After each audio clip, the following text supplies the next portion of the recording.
Boa tarde, pessoal. Bem, vamos começar então a sessão da tarde dos nossos estudos. De estudos. Teremos agora um painel de debates. O Espiritismo em suas dimensões científica, filosófica, ética e social, desafios e perspectivas. Ana Cláudia, Luiz Signates e Ademar Chioro. Por favor, sentem-se.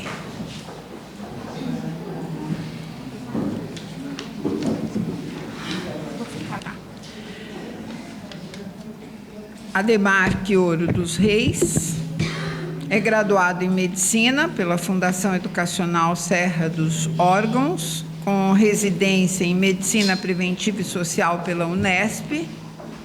É mestre em Saúde Coletiva pela Unicamp, doutor em Ciências pelo Programa de Saúde Coletiva da Unifesp, pós-doutor no Instituto de Higiene e Medicina Tropical da Universidade Nova de Lisboa, professor adjunto do Departamento de Medicina Preventiva da Escola de Medicina da Unesp e coordenador da área de Política, Planejamento e Gestão em Saúde do Programa e de Pós-Graduação em Saúde Coletiva da Unifesp.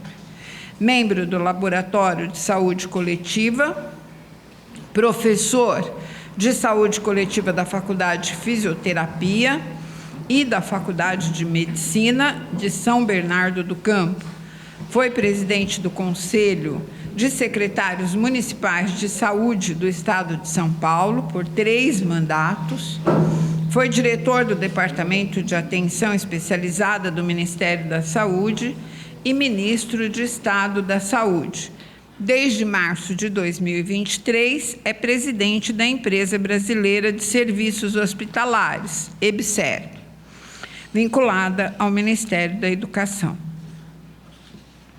Temos a Ana Cláudia Laurindo, que é nascida em Maceió, Alagoas, cientista social, mestre em Educação Brasileira, estudante de jornalismo, membro da Academia Porto-Calvense de Letras, escritora com 10 livros publicados, entre os quais Revolução Política dos Espíritos, criadora e integrante do coletivo Mulheres que Escrevem.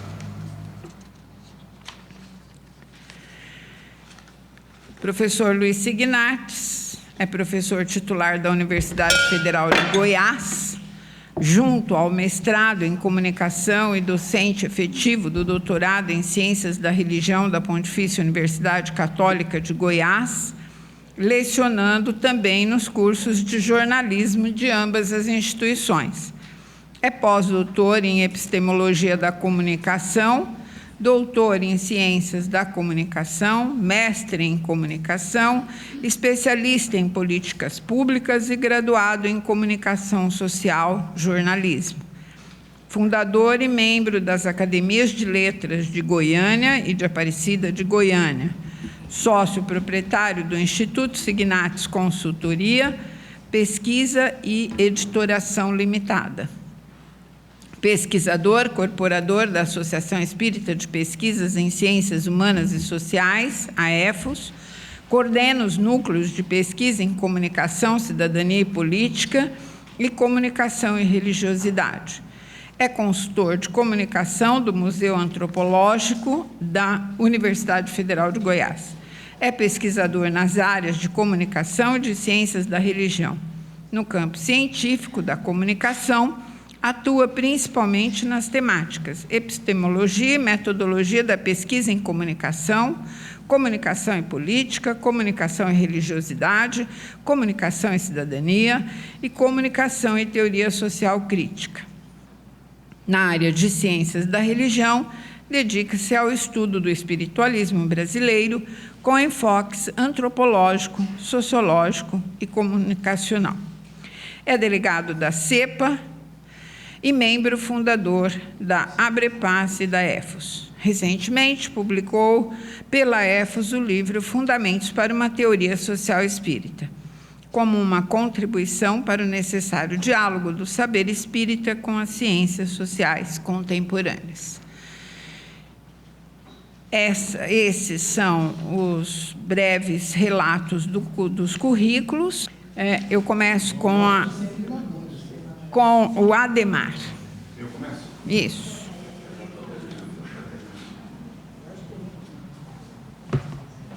Boa tarde a todos que estão em corpo e espírito presentes. Alguns talvez só em corpo. Eu quero agradecer imensamente aqui o convite e tentar compartilhar com vocês algumas reflexões sobre esse tema, que vem me provocando desde o momento em que o Ricardo e depois o Salomão me convidaram. Eu quero partir de 4 questões que eu considero centrais na agenda planetária, nesta quadra da história que a gente vive em pleno século XXI. Já não estamos mais no início do século, né? A primeira delas é a desigualdade social imensa que ainda assola o nosso planeta.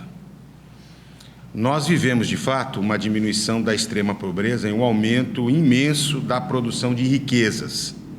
Só para vocês terem uma noção, de 1960 a 2010, período que consagrou o neoliberalismo como um modo hegemônico de governar o mundo, o PIB global cresceu 800%, 8 vezes. Um estudo de 2017 sobre a distribuição de riquezas entre adultos mostra um dado fantástico. Eu vou simplificar o dado, né? Mas 36 milhões de habitantes, ou seja, 0,7% dos adultos do mundo, concentram 45,9% da riqueza global, 129 trilhões de dólares. E 70% dos adultos, ou seja, 3 bilhões e meio de criaturas, ficam com apenas 2,7% da riqueza global. O poder de compra deste segmento é de R$ 11 por dia. Imaginem-se sobrevivendo com R$ 11 por dia, $2 por dia, ou menos do que isso. Então, analisar criticamente o neoliberalismo, porque ele é o sistema hegemônico na atualidade, nos faz ter que compreender que, do ponto de vista econômico, é a reativação de velhas teorias econômicas. Do ponto de vista social, a instalação, como disse aqui bem o Ricardo, de lógicas mercantis, onde o primado do mercado, né, prevalece, e do ponto de vista político é a intervenção sobre o Estado para colocá-la a serviço do projeto neoliberal. O Trump, que o diga, né, os exemplos que ele tem nos dado sobejamente. E regular corpos, pessoas, consciências, famílias, a sociedade, impondo uma nova governamentalidade a serviço do capital. Nessa sua face atual, essa hegemonização é a do capital financeiro, que é volátil, que não tem nenhum comprometimento com qualquer perspectiva de desenvolvimento social, que precariza a vida, precariza as relações sociais, impõe a farsa do empreendedorismo, que explora, esgota, culpabiliza o indivíduo, inclusive pelo insucesso no regime de exploração que ele mesmo produz, que destrói os processos civilizatórios das políticas de bem-estar social, do welfare state, né, e que resulta uma vida de miséria, e uma miséria de vida. O segundo ponto que eu quero chamar a atenção é que nós vivemos aquilo que chamamos de sindemia, né, representada pela crise climática. A pandemia é só uma face disso, a pandemia de Covid, né? Mas o que a gente vive é um caso muito grave, com um modelo de progresso e de acúmulo, progresso entre parênteses, e acúmulo às custas do esgotamento dos recursos naturais do planeta Terra. O Rio Grande do Sul viveu isso há um ano, né? E é uma expressão dessa tragédia, do que está acontecendo em todo o mundo. Quero só dar um dado publicado em artigos científicos, que eu acho que é o que a gente tem mais, talvez, detalhado de repercussão de tragédias, que foi os incêndios da Califórnia em 2010, que foram infinitamente menores do que a gente teve nesse passado mais recente. Já há estudos que mostram que em 10 anos, ou seja, de 2010 a 2020, eles foram responsáveis por mais de 100 mil óbitos decorrentes da exposição tóxica, né, a todas as condições que estavam envolvidas nos incêndios. E mais de 500 bilhões de dólares só com gastos de saúde. Num mundo desigual, isso tem uma conta imensa. Então, o tema da transição, da crise climática é um tema que me parece ser extremamente importante. Em terceiro lugar, eu quero destacar um outro ponto, que é o desencanto e as tentativas de destruir a democracia e, junto com ela, os valores humanitários, os valores humanistas e os próprios direitos humanos, conquistados que foram uma conquista civilizatória, né, desses 2 últimos séculos, pelo menos. Isso está diretamente relacionado, na minha opinião, com o modo de governo neoliberal. Hoje, nós observamos a impotência da ONU e dos mecanismos multilaterais para poder, minimamente, colocar à mesa, né, os atores para enfrentar esses problemas. Nós estamos vivendo uma jornada de guerras. Rússia, Ucrânia, o genocídio atroz na Palestina, Síria, Índia agora com o Paquistão, e nós vamos ver, provavelmente, uma sequência, né, de barbáries mundo afora. Um processo de xenofobia, de ódio aos imigrantes em praticamente todos os planetas, na verdade, os imigrantes que são vítimas exatamente dessa situação. Uma decadência escancarada dos Estados Unidos como grande potência mundial. Isso não é qualquer coisa. A gente sabe que todas as vezes que as potências vão se desmilindo, as consequências são terríveis. E, ao mesmo tempo, a consolidação de uma nova hegemonia, através da China, com seus valores complicadíssimos, inclusive em relação à própria democracia e direitos humanos. A reemergência do fascismo e de regimes autoritários, em particular de extrema-direita, que, via regimes democráticos, sabotam e tentam destruir a própria democracia, como vimos recentemente nos Estados Unidos e na tentativa de golpe aqui no Brasil, que não pode, de maneira nenhuma, ser anistiado. Vale lembrar o que o Brecht já vinha nos avisando: a cadela do fascismo está sempre no cio, só não percebe quem não quer. Vivemos hoje um mundo polarizado, marcado pelos extremismos, pelo populismo, e eu fico com Hannah Arendt: sejamos intolerantes com a intolerância, antes que a barbárie prevaleça. E eu quero trazer um quarto tema que me parece um desafio imenso para a sociedade nesta quadra da história que a gente está vivendo, que é a transformação digital. Acho que nós, até pela composição da nossa faixa etária, talvez não tenhamos nos dado conta do que vem por aí. Aliás, quem souber o que vem por aí, que me explique. Nós estamos vivendo uma revolução, talvez muito mais disruptiva do que foi a própria Revolução Industrial, num ritmo alucinante, que afeta todos os domínios da vida, para o bem e para o mal, com avanços, com riscos importantíssimos, que nós somos incapazes de perceber nesse momento toda a sua amplitude e que traz dilemas éticos incríveis. Quem abriu hoje os jornais de hoje vai ver, eu posso depois contar vários exemplos de coisas, mas não vamos ter tempo para isso. O que eu quero chamar a atenção é que, resultante, para mim, deste mundo, eu podia trazer vários outros temas, mas eu peguei esses 4 grandes questões, é que acho que tudo isso nos impõe uma certa revisão do conceito positivista incorporado por nós, de que a marcha do progresso é inexorável. Nós somos herdeiros do pensamento de Kant, acreditamos que a razão nos conduziria à emancipação, o que nos proporcionou uma visão otimista e esperançosa do futuro. Kardec acreditava que um novo homem e um novo mundo surgiria do primado da razão, da autonomia, no caso para ele do uso do livre-arbítrio, e que isso resultaria no progresso e no mundo de regeneração social. Vivemos agora os estertores da crise da modernidade, que não conseguiu entregar as promessas de desenvolvimento. Há mais pobreza, mais concentração de riqueza, mais destruição ambiental, mais guerras, menos democracia e menos direitos humanos. Ou seja, vivemos uma crise do tal progresso. Vivemos, sobretudo, o primado do utilitarismo. O que orienta o sujeito pós-moderno é exatamente a morte do sujeito iluminista, pensado pelo Adam Smith, e, ao mesmo tempo, a morte do homem novo prometido por Marx e Engels. O indivíduo está deprimido, profundamente frustrado e medicalizado. E eu tinha já pensado nisso antes da palestra da manhã. Os que não vivem uma vida de miséria se deparam com a miséria da vida.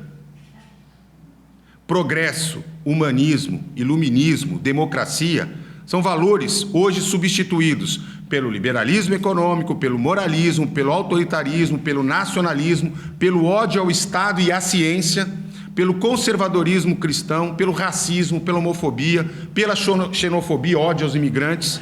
E aí se estabeleceu um novo regime de verdade, assentado em um discurso falso moralista que se apropria de conceitos farsas. Essa é uma expressão que eu creio que qualquer hora eu vou desenvolver, os conceitos farsas. Como, por exemplo, Deus, família, pátria e liberdade. Tudo em nome de um jogo de interesses. E é essa quadra da história que nos desafia, um mundo complexo, crítico, perigoso que vivemos. A proposta da maioria das religiões e do próprio espiritismo religioso é de uma ordem moral.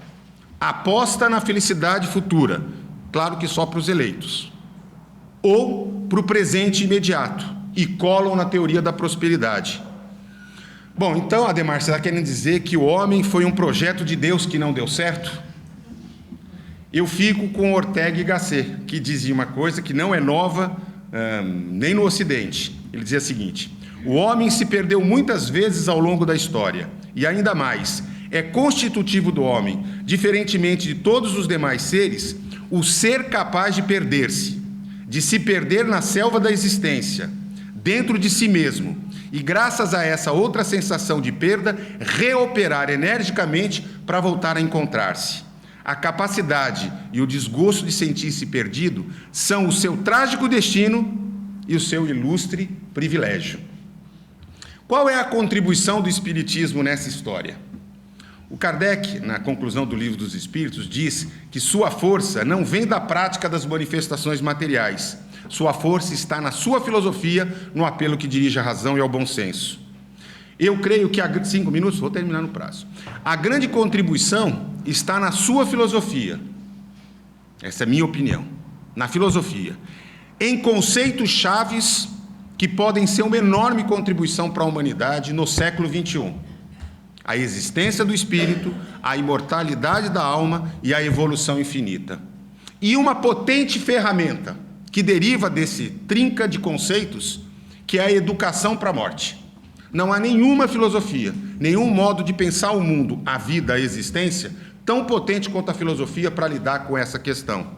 Particularmente se sustentada por uma linha de pensamento humanista, progressista, universalista, assentada no livre pensar, mais até do que no próprio racionalismo. Nós somos sujeitos, protagonistas da nossa própria história. Nós somos totalmente responsáveis pelo que somos e pelas circunstâncias em que nos encontramos. Mais atual do que nunca é a resposta que os Espíritos dão a Kardec no Livro dos Espíritos, mais particularmente na questão 799, quando Kardec pergunta de que maneira o Espiritismo poderia contribuir para o progresso. E eles respondem, e eu vou recortar porque é uma resposta grande, 2 dimensões dessa resposta. Primeiro, destruindo o materialismo, que é uma chaga da sociedade, que faz os homens, e o Espiritismo faz os homens compreenderem onde está o seu verdadeiro interesse. Mas ele acrescenta um pouco mais abaixo, destruindo os preconceitos de seita, de casta e de cor. O Espiritismo ensina aos homens a grande solidariedade que deve uni-los como irmãos. Como ele mesmo dizia em Obras Póstumas, liberdade, igualdade, fraternidade, essas 3 palavras constituem por si sós o programa de toda uma ordem social que realizaria, não é que realizará, mas que realizaria o mais absoluto progresso da humanidade, se os princípios que ela exprime pudessem receber integral aplicação. E qual a contribuição dos espíritas? Ao compreender que somos uma grande família no mundo dos encarnados e dos encarnados, em constante intercâmbio, devemos assumir que nossa tarefa, nossa responsabilidade social, individual e coletiva, como sujeitos do mundo, como sujeitos imundos, como construtores do universo, como bem dizia José Herculano Pires, nossa conversa, nossa tarefa é colocar tudo isso em prática. Vamos nessa?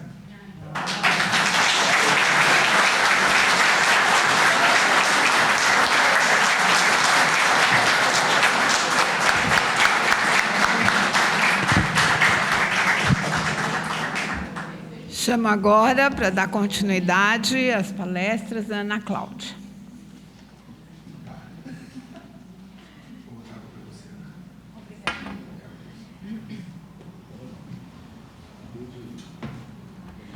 Boa tarde. É uma posição extremamente confortável estar entre cavalheiros. Eu saio e eles colocam água para mim. E a primeira experiência foi em 2019, com estes mesmos dois gentis senhores.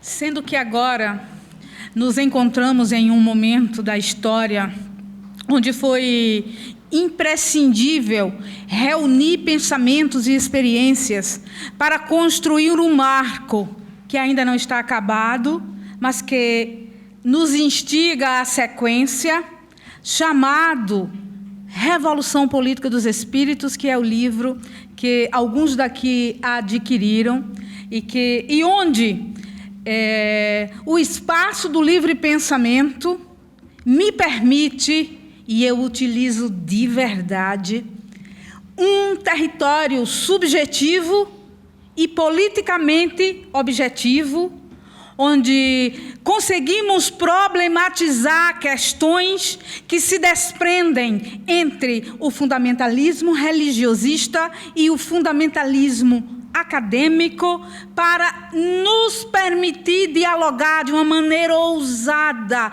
mas protegidos pelo direito de pensar em liberdade, sobre uma perspectiva de evolução espiritual que não se comprime dentro da logística de comportamentos esperados em padrões de fé ou de moral, mas que nos permite admitir, experimentar, vivenciar, considerar e passar a valorizar os comportamentos transformadores em teor político, como reais instrumentos da vida, da natureza social, para a transformação das relações e, com elas, do mundo e, assim, de nós mesmos, enquanto seres atuantes neste mundo.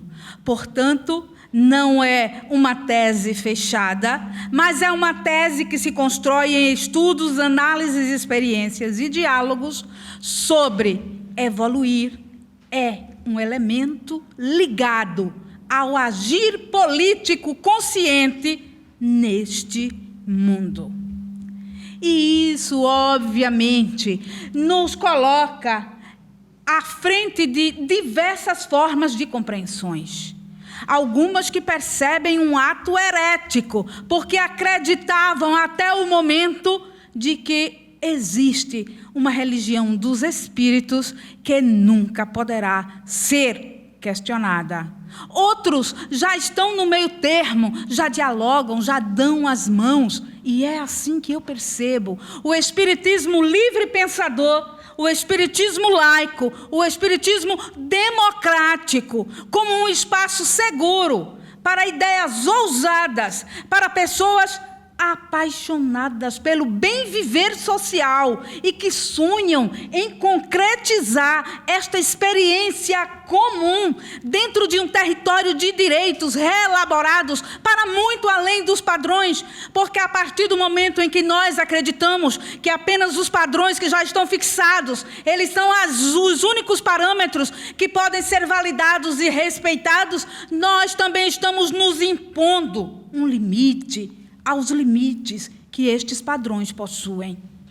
Se nós acreditamos verdadeiramente que evoluir é ir muito além do que já está posto, nós vamos experimentando, pensando livremente, aprendendo, errando e acertando, e assim construindo as nossas teses e partilhando entre nós, em diálogos respeitosos, fraternos, mas conscientes.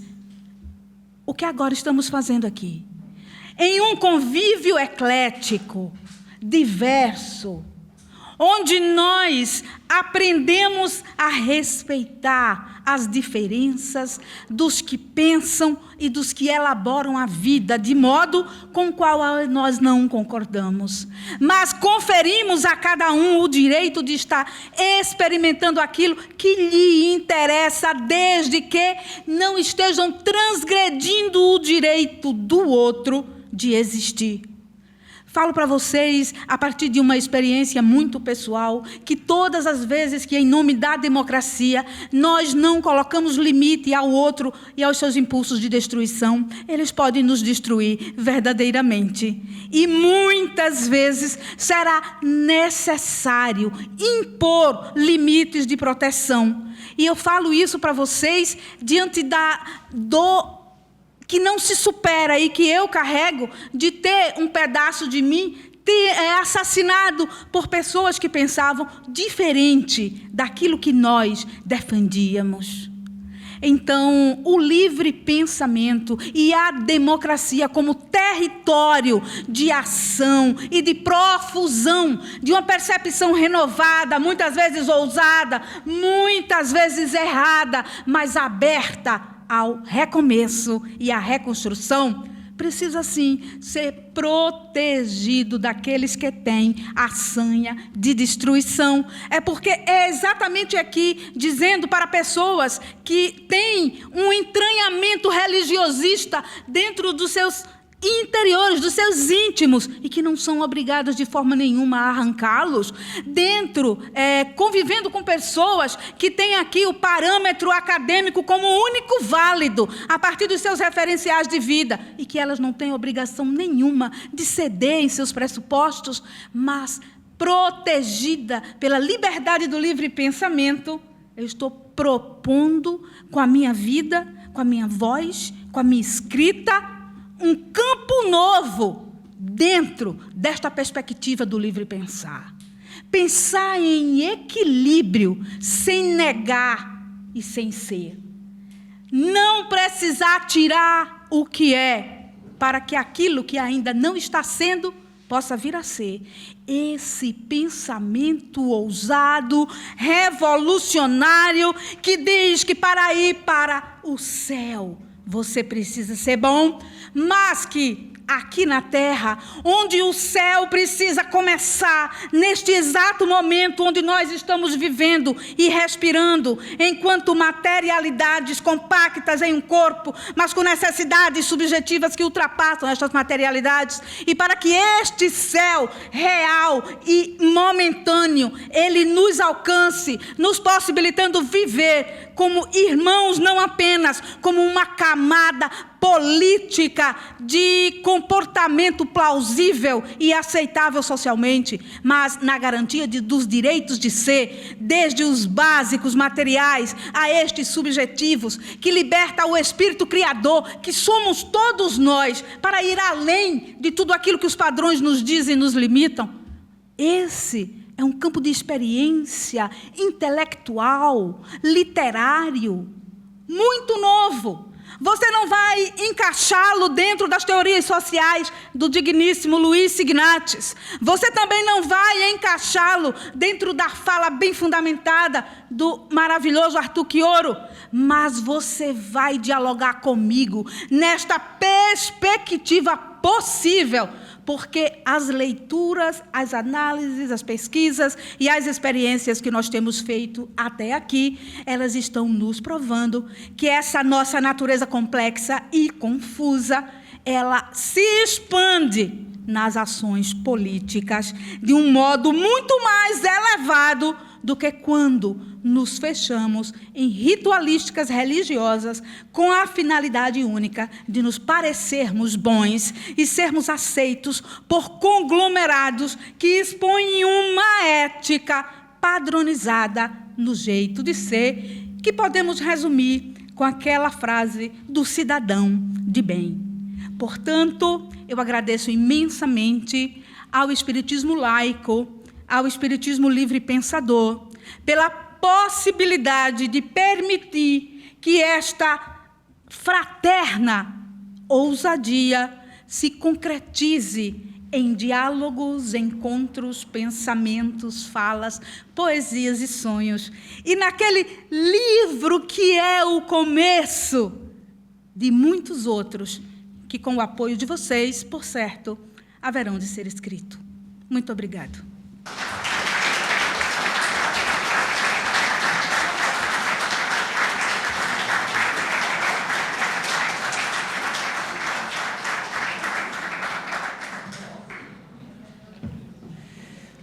Muito bem, para dar continuidade ao nosso debate, convido agora o professor Luiz Signates.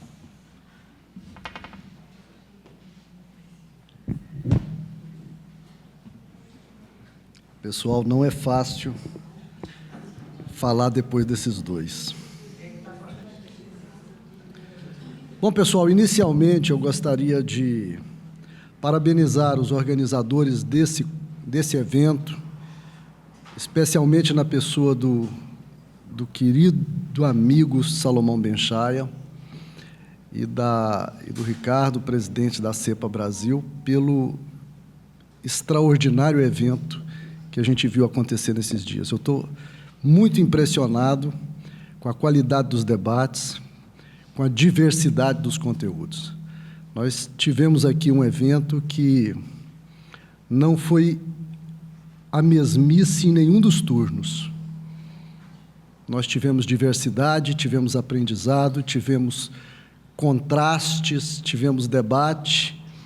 Em determinados momentos, se a palavra ficasse livre, viraria um mercado persa de gritaria e de disputa por significados. Isso significa que existe aqui, apesar da quantidade de pessoas não ser tão grande para os eventos espíritas tradicionais, eu já coordenei eventos espíritas com 6.000 pessoas, mas que não tinham 1/10 da qualidade do que eu vivi aqui hoje, nesses dias. Então, eu queria parabenizar de coração, profundamente, os organizadores, a CEPA Brasil, pela qualidade desses eventos. Eu espero que os coletivos espíritas, progressistas e de esquerda, cada vez mais se unam para promover eventos e promover essa festa de pensamento e de reflexão, na qual eu me sinto profundamente honrado em participar, apesar de eu achar que eu não tenho tanto assim a oferecer. Eu queria, em seguida, subscrever, eu espero falar menos agora, justamente por isso, subscrever a fala do Adhemar e a fala da Ana Cláudia, que, a meu ver, encaminham esse evento para uma finalização bastante vigorosa em termos de adensamento de tudo aquilo que nós vimos pensando e de tudo aquilo que constitui a luta nossa dentro do pensamento espírita. E gostaria de, nessa fala, que eu espero que seja mais curta, chamar a atenção para duas coisas que me parecem bastante relevantes disso tudo que vem sendo falado.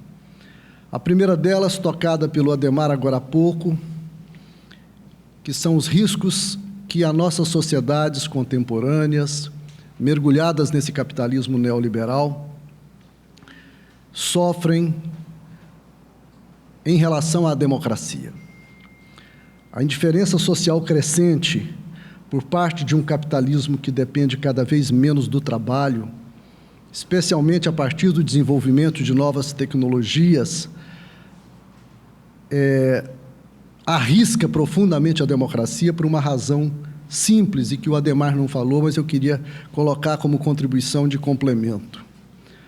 A democracia ainda é o regime que concede algum poder de decisão para as maiorias desassistidas e estruturalmente desempregadas da nossa sociedade. Em países extraordinariamente desiguais como o Brasil, como bem demonstrou o Adhemar, cuja divisão social da riqueza, o Brasil é uma amostra daquilo que é o mundo hoje. O interesse das elites econômicas de todo o mundo hoje é cada vez menor pela democracia, justamente por causa disso. A que interessa a um mundo tão desigual, a uma elite que possui tanto dinheiro, tanta riqueza e tanto poder, conceder o poder de decisão dos governos, das pessoas que vão governá-las, a essas maiorias que são as desassistidas, que são as desprotegidas. O encaminhamento neoliberal da economia mundial tende a fazer com que essas elites se interessem cada vez menos por democracia. A democracia não interessa. É preciso que ela seja substituída por um regime em que essas elites tomam as decisões de governo e tomem conta dos processos decisórios, consolidando a exclusão que lhes interessa. Junto a isso, o desenvolvimento de uma direita violenta, cada vez mais indiferente às maiorias sociais. Agora, na hora do almoço, eu mostrei para o Salomão uma notícia que eu recebi pelo celular, no Instagram, de que o fascismo italiano, os grupos fascistas italianos, neofascistas, estão comemorando a morte de Mussolini em eventos públicos numerosos com a saudação nazista. É o desenvolvimento de uma direita violenta cada vez mais indiferente às maiorias sociais, cujo propósito é o mesmo: extinguir a solidariedade e os direitos humanos e a democracia como valores universais, substituindo-a por formas fascistas, xenófobas, racistas, de vida e de gestão pública. O espiritismo progressista se mostra como uma das ainda diminutas, pequenas, frágeis possibilidades de reconstrução da luta pela democracia e pela afetividade solidária. Nós falamos de igualdade, nós falamos de democracia, nós falamos de amor, nós falamos de afeto. Essa possibilidade, ela depende de algumas características específicas, várias delas, e uma delas eu gostaria de dar acento nesse momento, porque eu escutei várias vezes, dentro desse evento, uma crítica forte ao que seria um academicismo dentro do espiritismo. E eu me senti atingido por isso diretamente, não por razões pessoais, mas eu sou um profissional da ciência. Eu me converti ao longo da minha vida num pesquisador, num professor universitário, num intelectual. Essa é a minha profissão, é o que de melhor eu sei fazer. Eu não sei fazer nada melhor do que isso. Em vários outros campos da vida eu fracassei fragorosamente. Nesse eu tenho tido um relativo sucesso. Eu tenho vocação para isso. É o que de melhor eu sei fazer e é o que eu ofereço para o movimento espírita. E quando eu escuto falar de academicismo, me soa, como pesquisador, um tipo de negacionismo, que, a meu ver, não traz nenhuma contribuição positiva ao pensamento espírita. Me perdoe quem pensa assim. E dentro do movimento espírita, por uma razão muito específica, porque quem inventou essa história de que o espiritismo deve manter um diálogo constante com a razão, fé raciocinada, que, a meu ver, esse raciocinada no participo passado está errado, é uma fé raciocinante, porque, segundo Allan Kardec, ela tem que se atualizar, enfrentar a razão em cada época da humanidade. Então, em todas as épocas, a gente tem que enfrentar a razão. Então, a razão é um processo, é um movimento de enfrentamento constante. E não somente isso, Allan Kardec também recomenda que esta fé, ou esta crença, ou essas convicções se atualizem permanentemente como a ciência, tomem a ciência atualizada de cada época como referência. Quem inventou essa história foi Allan Kardec. Se alguém discorda disso, deve se acertar com esse professor francês. Então, não há um academicismo. É preciso que nós tenhamos a coragem de enfrentar a melhor ciência da nossa época. A ciência constrói discursos herméticos, sim. A ciência fala uma linguagem que, às vezes, é difícil de se entender. E eu fico impressionado que a crítica do academicismo, ela aparece dentro do movimento exatamente quando a ciência que nós enfrentamos são as ciências sociais.